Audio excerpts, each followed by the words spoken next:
Welcome to the Sound of Accra podcast. This is the show where we chat with colourful creatives and entrepreneurs from a Ghanaian heritage or interest. I've got Samuel Brooksworth in the studio. He is the founder and CEO of Remoteli. They are a tech organization which specializes in providing outsourcing in terms of virtual assistants and all of that good stuff. For today's show notes, please head over to thesoundofaccra.com/remotely. That's REMOTELI for all of the links, references, and social media links, etc. Samuel, how you doing? Thanks for coming in. I'm good. How are you? I'm great. Man, we've had lots of requests for you. People say, get Samuel on the show. Get Samuel on the show. James Mercer, one of my good friends, said, get Samuel on the show. I can make an intro for you. I was like, all right, cool. We'll get him in. And he's finally in.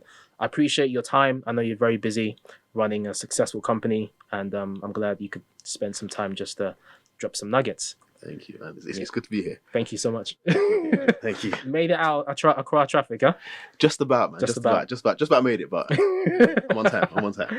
Yeah, so let's get into the name, actually. So Remoteli, obviously the name of your company. I always used to call it, back in the day, I used to call it Remoteli. Yeah. And then one of my friends was like, no, it's Remoteli. And then just as I kind of got the hang of it, I think I saw a post from you guys saying, is Remoteli not Remoteli? Yeah. we were finding that a lot of people, especially in Ghana, were calling it Remoteli. And I was like, nah, you're butchering the name of my company, man. So you had to just... Remotely. It's like the idea of remote work, just remotely. So just remotely. But I get the confusion, but it's remotely. Yeah. Okay, cool. And how you came up with the name was, was quite interesting. Yeah. You know what? I think when we first started, I was trying to look for the name Remotely with a Y. Yeah. But it was all taken, obviously. It's all taken everywhere. Domains, always the case, all taken. Yeah. So I thought, let me try and change up a little, make sure it still makes sense in regards to the pronunciation with an I. So that's literally it. Yeah. No, it's a great name. It's a great name. It's something I wish I thought I would have come up with. But hey, man, you've come up with, and you're doing a really good job. Thank you. You're doing a really good job. I've seen some of the interviews that you've been on, and like for example, Vanessa Camby last year, and just to probably see where you are today, almost a year later. Yeah. I'm sure, and we're gonna get into that. I'm sure, like you've got some good stories to share with me. Yeah, so obviously we bumped into each other at Startups in Ghana event, really good event. Shout out to Julian over at Zuberry. You can check them out. I did a little Startups in Ghana pod bite. You can check that out on our website or on our podcast platform. Bumped into you in Startups in Ghana. It was you, yourself, Julian, I think Nana Addison, Stefan. All great startup entrepreneurs. You guys just dropped some gems that night. I think you dropped some key points that evening, and I think one of the takeaways I was able to get from you was the fact that use your initial talent that you're hiring into the company as your blueprint to build out the company. And I think that was you that made that point. Am I correct? Yeah. Yeah. So with the initial hires we had, especially in Ghana, we used them to really figure out how we wanted to grow things in Ghana. Yeah. Every country is different in regards to culture and people, and especially in Ghana, people are genuinely, Ghanaians are quite chilled, laid back. So we just had to figure out ways to work around that, build a culture that works, build teams that work in a structure that they can be most productive. Getting the first few hires was key, but then we were able to understand what would be the benchmark and how we wanted to structure the rest of the company. Yeah. The kind of hires we wanted to bring in after those individuals. Yeah. And we used them as a benchmark. So, yeah. Okay.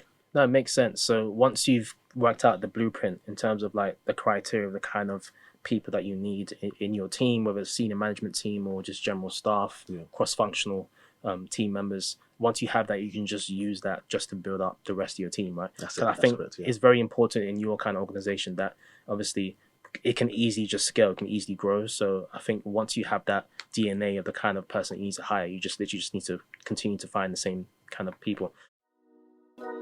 Hey guys, this is Adrian with a quick message from our brand new sponsors, Cream and Ting. So, are you a foodie in the UK that finds dessert options on food delivery apps a little bit basic and uninspiring? Well, you need to get yourself some Ice Cream and Ting ice cream and indulge yourself today. They make small batch ice cream tubs with flavors that are rich and inspired by the African continent and the Caribbean. So What are you waiting for? Get some luxury ice cream ordered straight to your door by heading over to icecreamandting.com and enjoy this experience like I am today. Thank you very much. Now back to the episode. And what's it been like, actually? This is something I want to ask you in terms of sourcing the right talent. I think some of us know that in Ghana, especially here, there are some golden people out there, but sometimes you can come across some staff, some workers where they will let you down or they're just not up to scratch. For example, I had Consume Shop in the house in the building the other day.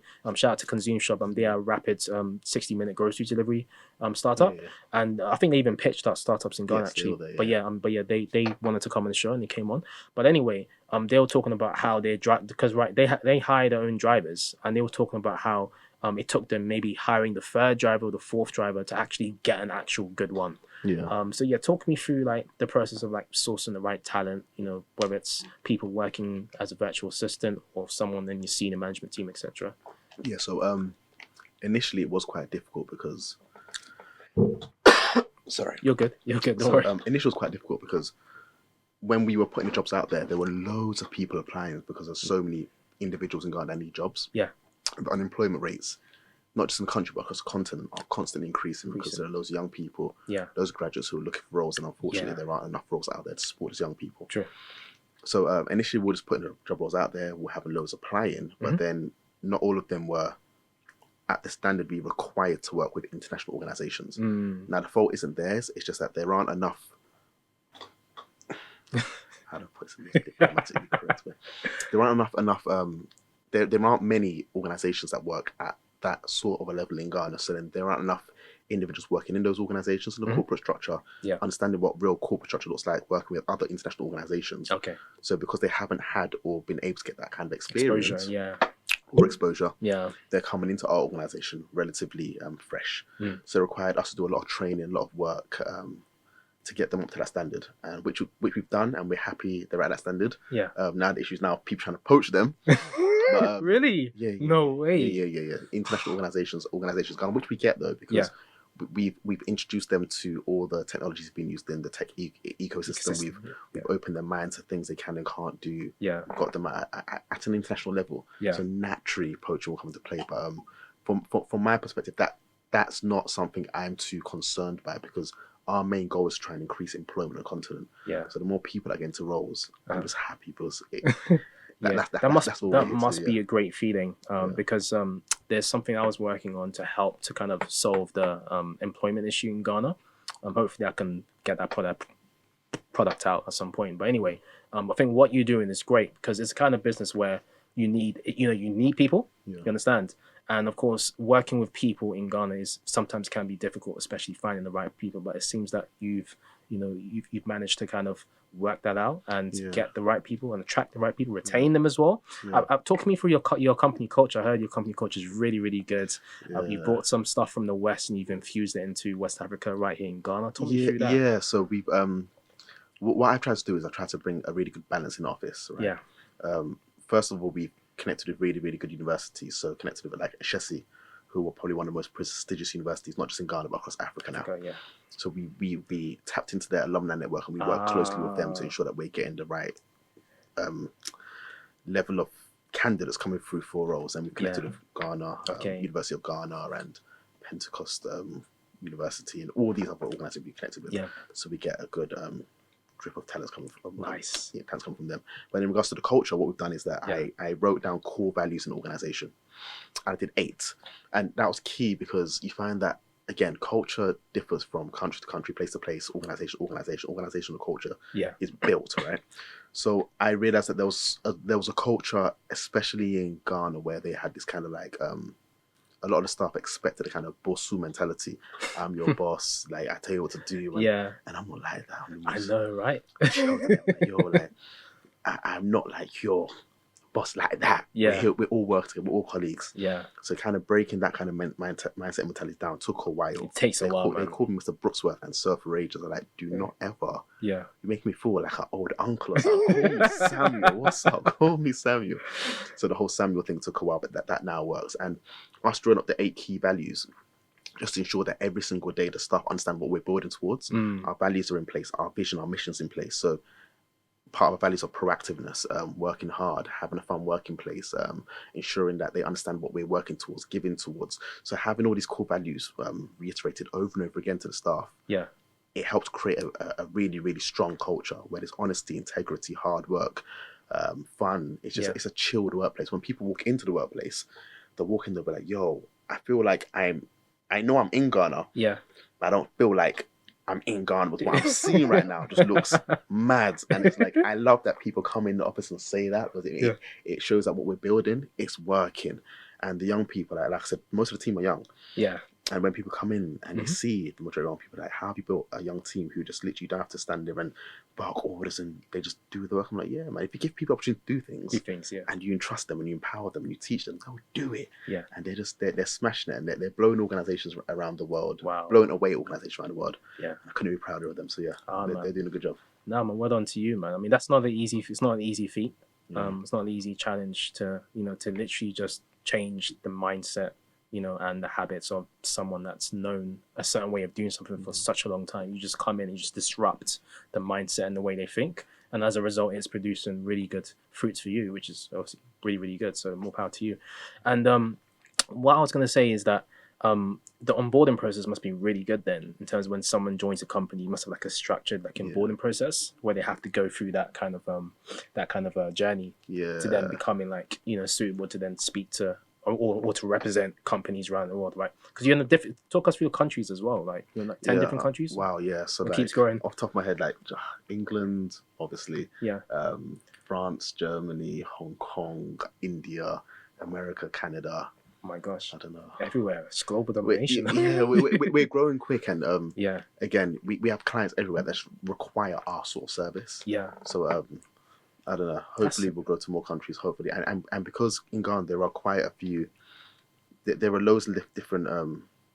There are loads of individuals that speak different languages. So we've got French-speaking individuals, German-speaking individuals that are able to sit in these organizations around the world and speak in their language, the level in which they speak. So I get it. It helps massively. So that's a big advantage, because obviously, like in Ghana, for example, like when I was going to school here, like you're learning languages from year 3, understand? You learn languages really early, and they're really good at teaching languages as well. And of course, we're surrounded by different, foreign speaking countries, you understand? So it makes sense. Francophone, there you go, Francophone, or German, whatever, Portuguese, you understand? So it makes sense. It's really brilliant. And let's go back to the startups in Ghana. So I remember there was one moment where you're talking about when you started remotely. Getting that first deal. I know getting the first deal was always the hardest deal, but I think that's when you really put your sales skills and experience, to the test. So talk me through that. So let's go back in time. So during that period, I think it was COVID period, right?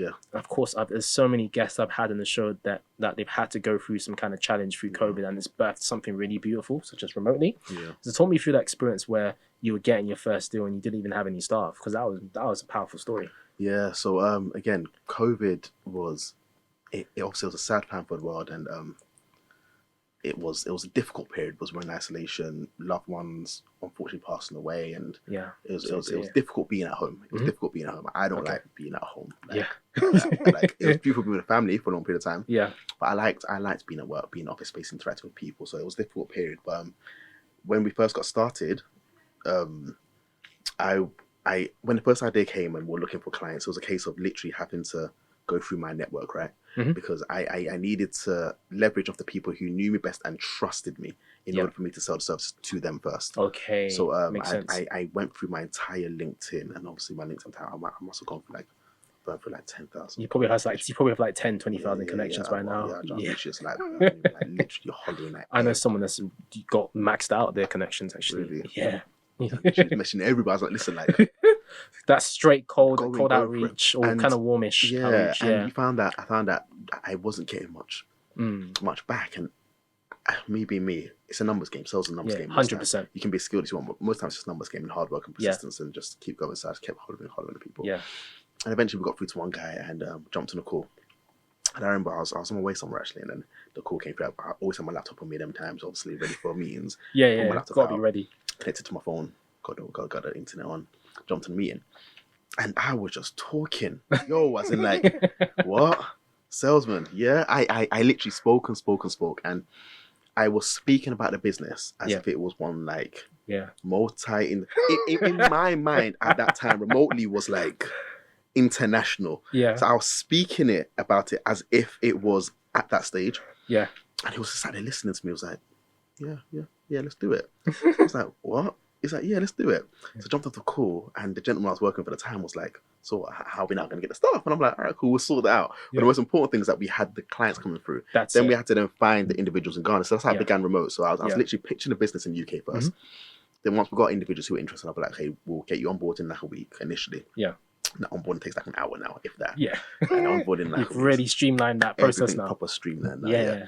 So then we then started getting the right individuals, which we had been interviewing anyway. We've got the right individuals to work with this first person. And that first person that signed up is still with the individual they signed up with up until this day. Yeah. Wow. So it's like incredible. Yeah, I literally went hard, and then I hired a gentleman called Simon. Okay. And he jumped on the sales, and he's absolutely smashed it, blown it away, literally going really hard, hollering at everybody. It's a numbers game, like you said, isn't it? Numbers game, yeah. Yeah. And now it's got to a point now, we don't do much, because I've never done any advertising for the business, any marketing, like nothing. Just organic leads. Companies telling companies about them referrals. Referrals, people saying, oh my gosh, have you heard of Remoteli? This staff member did this, and it's just growing organically. And to be honest, if it grew any quicker at the early stages, we wouldn't be able to handle the growth at all. It's perfect. To move office space from the top floor that we were in down to the bottom floor, and even the floor we're on now is nearly maxed out. So it's like keep moving. Yeah, exactly. Yeah. So now it's like we just need to kind of manage that growth. Yeah. But it's a good position to be in. It's a fun journey, yeah.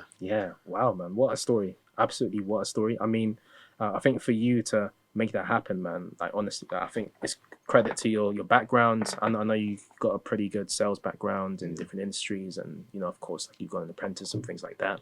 And I think all of those things have kind of helped you to kind of, to that moment where you had to really just pitch that person. But that moment when you got on the phone, you pretended as if this was like this multi-whatever company. I think you watched Wolf of Wall Street. When Leonardo DiCaprio makes that sales call, and everyone just looks at him afterwards as if, how did you close that huge deal? You understand? So I think I see some parallels between that, and just credit to your talent, man. So well done. Thank you. Well done, man. The disclaimer, I wasn't lying. No, you weren't lying. No, you weren't lying. Disclaimer, That's the difference. Straight to the camera. I wasn't lying on the call. I was just talking about the business as I saw it in it. Yeah, as I saw it. Because at the end of the day, like, especially as an entrepreneur, you need to believe in what it is you're doing. I find a lot of people want to kind of test things out or like see if it'll work. But you need to put everything behind it. Like at that time, I was like, listen, the vision I have for Africa, the vision I have for really want to get young people into employment, if I don't push and just literally put everything I believe into this, there are people out there. And again, the vision was never for me. I didn't want to ever come to Ghana and become enrich myself. No, because there are people, especially across the continent, who just need hope, who just want to work. And I'm like, yo, some of the staff members we had, they came in and they're proper nervous, like shy. Yes, please, no, please. We've had to do a lot of training sessions with regards to business English. And it was like, these individuals are really capable. I just didn't have the training or the understanding, the knowledge. You see them now mingling with international top teams. We've got organizations they're sat in with 2,000 plus staff. They're managing departments in organizations outside of Ghana. I'm like, look at the transformation. These young people that were told they couldn't do anything. So when I see that, it just brings joy to my heart. And I'm like, yo, this is what we came here to do. How are you able to do that? I mean, surely was it just yourself that implemented these processes like the training and stuff? Or did you have to bring in specialists? Did you have to bring in partners? I mean, to help you to kind of like deliver this kind of training? So no, because we were learning on the go, it was a step-by-step process, right? Okay. So in regards to like sessions, like for example, business English, we grew to a point where clients started saying like, yo, your staff are overly polite. And I'm like, what do you mean by overly polite? It's like they use please, sir, thank you in every sentence. And I'm like, yeah, that's not cool, is it? That's when you realize you have to go to the drawing board. Yeah, so things would happen, like example, social media, for example. Okay. There was a point where like some of the clients were like, oh, hey, like some of the staff aren't doing certain things with our social media where they should be doing. Okay. And I'm like, okay, what do you mean? Then like, give examples. But like, cool, so we've got social media training, which was all right. We're looking to get, some more training on board. Shout out Mikey. So, shout out Mikey. Yes. So it was, things would happen that would cause us to get training sessions or to develop things. Okay. It was all part of that startup journey. So it's not like I came with a complete blueprint of what I wanted to do. I literally threw myself into it and then things would come up. We'd be like, all right, cool, I need to do this. Okay, cool, I need to do that. Yeah. So it was kind of like it was a journey. Lean startup. So just iterating as you go along, just improving as you go along. Exactly. There you exactly, go. Yeah. Traditional startup, and it works. You Yeah. know, it works, man. Shout out to you. So you guys are what, like 65 employees now? Yeah. Well, probably Or more more than than that. 70. Yeah. So, wow. Last year was like 35, I think. Yeah. Was it? You know, it's again, our growth isn't based off. It's not like we grow because we want to grow. It's just all the demand. Yeah. Our demand is higher than our numbers. So if we have 1,000 companies that need our services, Yeah. we need 1,000 members of staff. We could easily get to hundreds, but it's a case of us having to literally hold off and play a balancing game because, Okay. again, we'll get to the funding part, but Yeah. a lot of things that will be needed in order for us to get to that place. And I want to ensure that I'm putting the right foundations in place for the business to ensure that it's got longevity. Yeah. At the end of the day, it's not about just growing and becoming huge for the sake of becoming huge. Doesn't make sense. I need to make it structurally sound so that Yeah. our CSR program, our Remotely Academy, what we're building with us as a business, Yeah. is sustainable. And after 10, 20, 30, 40 years, Yeah. people are coming, getting jobs, staying there for a long period of time, Yeah. helping their families, their communities, just receiving disposable income to live their lives. Exactly. If I just grow it mad fast and I'm not thinking about all that, then it probably won't work in 20 years' time. So I'm trying to ensure that the foundations we put in now are strong enough to last the test of time. Wow. So, yeah. Yeah. I mean, it just really shows that how you're purpose driven. Like, you're not only thinking about how to kind of bridge the gap in terms of like Ghana's unemployment and contributing to the economy and things like that. You're also thinking of the long term, like what Remotely can do just for Africa and which Ghana in general, which is massive. One thing I wanted to talk about was, of course, like when it comes to outsourcing, I mean, you got like the typical, you got Upwork, you got Fiverr, and all this kind of platforms, like they're more like kind of self-service kind of platforms. You just go on there, you find someone, you talk to someone, right? But I think what I like about what you guys are doing is like your actual organization, like you've got actual lots of humans around that you can speak to and relate to and communicate with. So how have you felt like any kind of threat in terms of like from these other platforms, Upwork, Fiverr? I hear there's some kind of some type of rivals or some startups who are trying into that space in Africa. Have you had any kind of competition or threat in that space? You know what? Yeah, I've seen loads of, especially over the last 6 or so months, I've seen loads of organizations pop up across Africa trying to replicate what we do. Yeah. Which I am all for. Like, there was a couple who called me and I actually assisted them in setting up their business. Yeah. And people are like, wow, how would you do that? So I'm like, listen, if you don't understand my vision, true, you never understand why I'm doing it. I'm not doing it to become the biggest or the best, which we eventually will become because what we're doing is it's actually genuinely it's great. Going to get you there. Team. Yeah.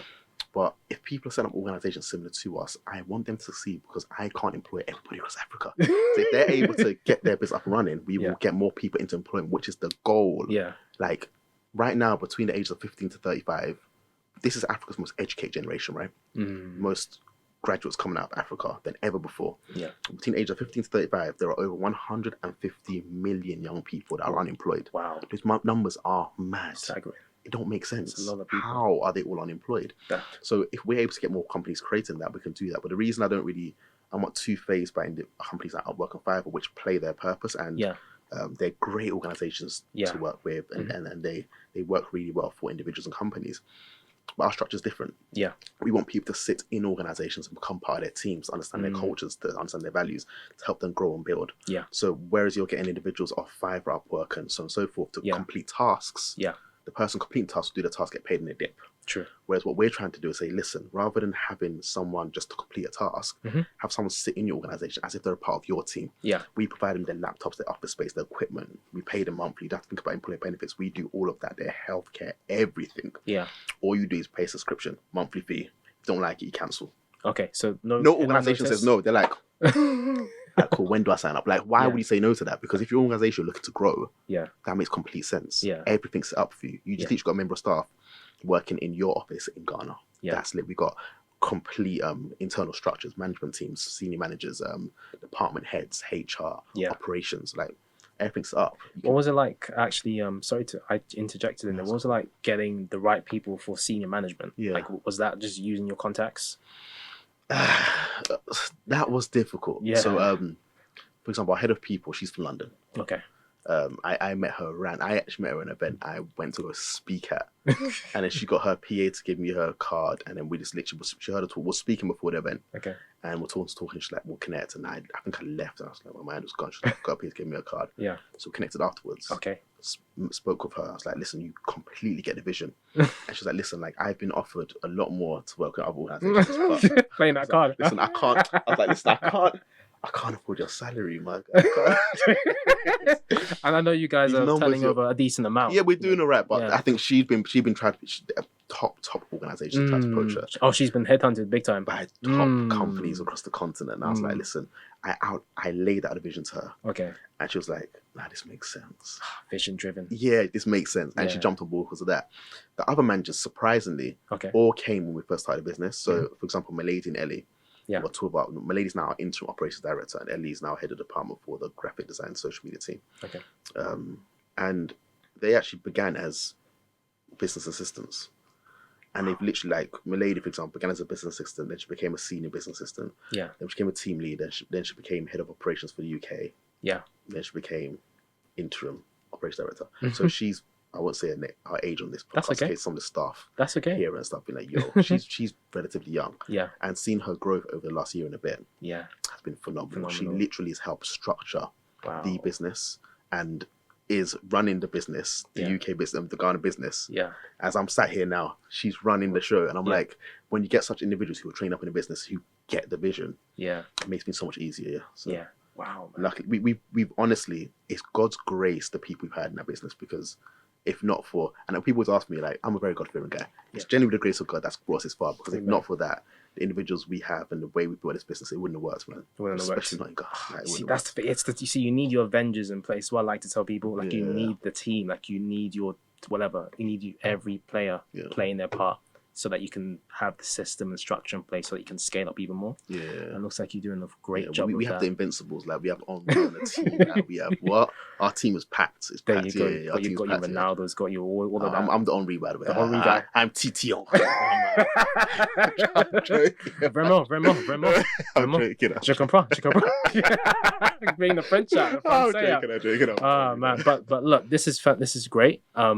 It's clear that it's not just the money, it's about the vision, and people, you're selling people onto the vision, and that same vision that you sold onto your head of operations or whatever it is the same vision you probably sold to that first person that you closed that first deal with potentially. So I think it just goes to show how important laying out the vision is for employees or senior managers, whatever, that want to join the company, and even clients. It's the vision. The vision's the main thing. Yeah, vision's the main thing. I agree. Okay, so let's talk about let's talk some numbers in terms of, like, so right now, I mean, you've been self-funded at the moment, so the business is just kind of money's been put back into the business, reinvested, profits being reinvested. Okay, are you looking to keep it that way, or are you going to change up the business model and go for, not even the business model, you're going to change up the finance structure? You're going to go for an angel investor, a VC?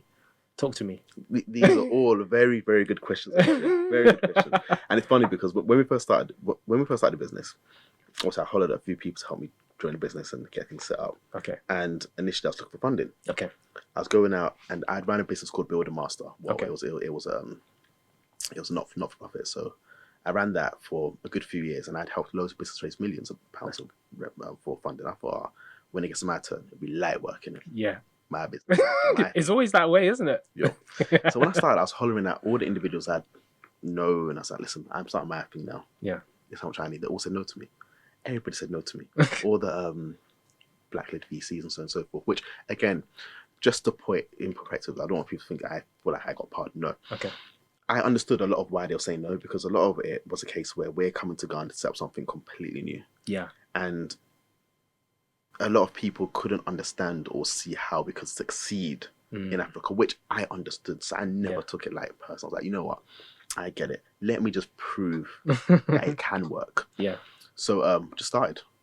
And to be fair, because of the structure, we could have got a lot further, a lot quicker if we got the money. Okay. But now we can demand, or we have more control in regards to the equity now. 100%. A lot more control. That's now. good. Because now we've proven the model. You've proven. If I now raise a few million, I'm not having to give away that much now, because I'm saying, listen, we don't actually need it. Yeah. We want it to do. And you can leverage that. Exactly. So we got to the point where now we're turning over like a lot each month. Yeah. So that I think we did like in our last quarter last year, Mhm. we done obviously hundreds of thousands of pounds in revenue, Yeah. but then it was more than our first 3 quarters Okay. combined. So we've literally grown. So it's like, literally almost exponentially. Yeah, Wow. each quarter. Yeah. So now we got to a point now VCs and angels come to us. Oh, they're actually approaching you. The irony. See the table turns. The irony. I love it. They come to us now. So it's like I'm now in a position where I'm trying to figure out what do I want to do? What's the best thing for the business? Uh-huh. What's the best thing for the staff? What's the best thing for the future of young people in Ghana? Okay. And across Africa. Across Africa. So I think what we have done is we put together a lot of plans. We brought into our proper official round in February. Yeah. We'll probably raise a few million, and, Okay. then we will use that just to grow the business across Africa. Across We have Africa to expansion expand plans, it and we'll use that money to do so. So now Wow. we're in a decent place now. Samuel, A decent place. don't forget us all. You man, don't forget me. 100%. You guys don't forget me, 100%. Glad to kind of follow your journey along. What's the first country you guys looking to go into? Rwanda. Oof. Rwanda. Why? So I'd heard a lot about Rwanda for a long time about how clean the country is, the infrastructure, the president, Yeah. the way the country's been developed since 1994, the genocides and everything else. Then I went there. And the first thing I saw was when I got to the airport with my wife. We got to the airport and she had like a plastic bag in her bag, and I didn't even notice it. She didn't notice it. We didn't see it. And someone came up to her. They're like, "You can't bring that to the country. You can't bring it to the country." What? I'm like, first of all, brother, stay back. Come a bit too good for my missus. What's going on? Yeah. He's like, no, like she can't bring a plastic bag into the country. Okay. I looked and I saw the bag. I'm like, what? He's like, no, like we don't have any plastic bags in Rwanda. And that hit me. I was like, okay. Then I got into the country. Kigali is one of the most beautiful cities I've ever been to. I've traveled a lot. Yeah. Like been across South America, I've been across Europe. Yeah. Parts of Africa. I've done my fair share of traveling. Yeah. Kigali is beautiful. Yeah. You can place Kigali in any country, in Europe or anywhere, yeah. And it's just so clean. You won't see chewing gum on the floor. You'll see people jogging. Like you just see it's all built. The driving is just so structured. They've got speed cameras. I was like, I was just blown away. But the most important thing is the people. Yeah. They're very, very,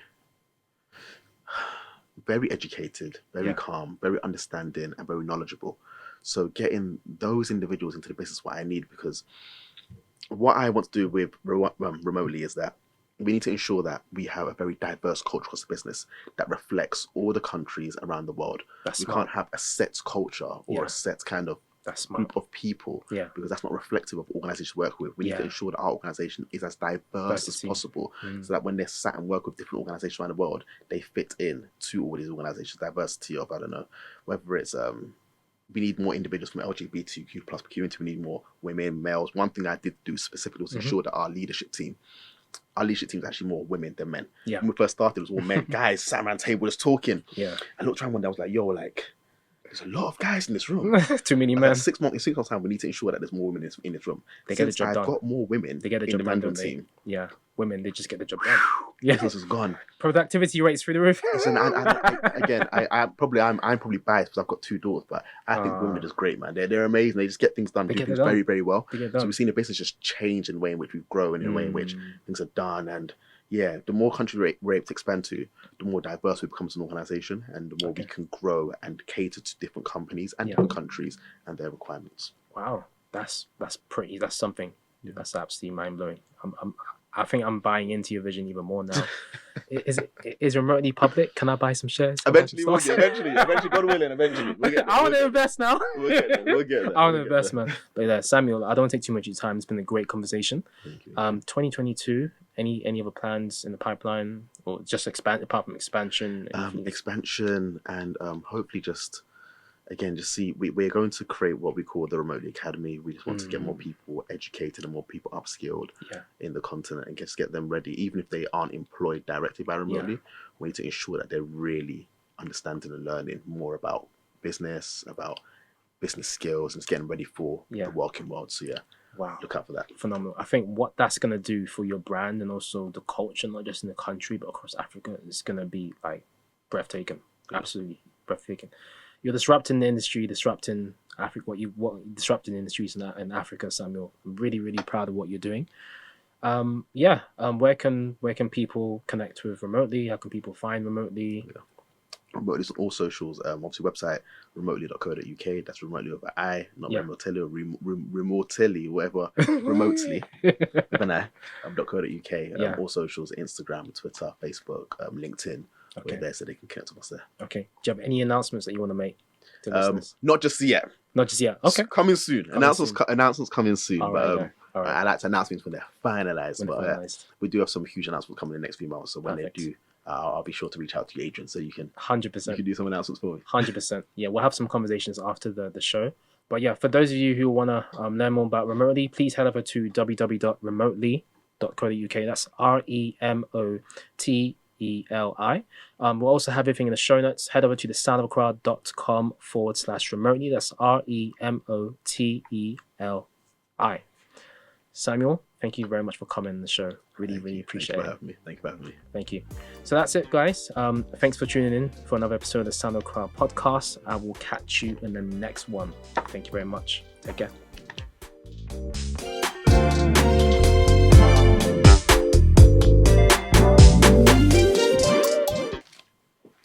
Oh, lovely. Oh, lovely.